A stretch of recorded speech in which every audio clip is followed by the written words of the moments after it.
Okay, so your vent selector knob on your ISUZU box truck is stuck.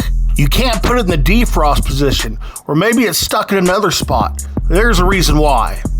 Quite often, drivers will use their dash as basically a desk, and you'll see papers, files, tools, hardware, tobacco, drinks, absolutely everything up here.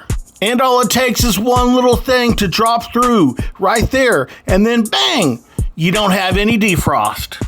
And like most of you, I figured this is a quick, simple little repair. Just pull it in the shop. 5-10 minutes later, they have it fixed and they're pulling back out. No, sir. To get to the spot that's housing the foreign object that's keeping your separator selector from working, you have to tear this whole dash completely apart. This, folks, is a time-consuming job.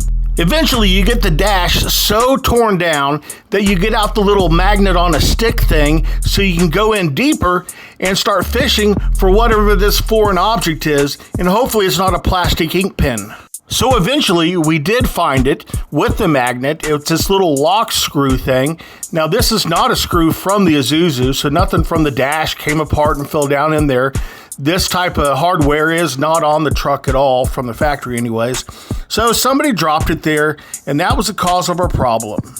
And roughly 2 hours later, we had this truck back on the road, blowing nicely right there in defrost. If there's anything else that you'd like to see answered or explained, hit me up in the comments. Just let me know. Well, my name's Jeff with Truck and Trailer, and we're here to help you grow your business.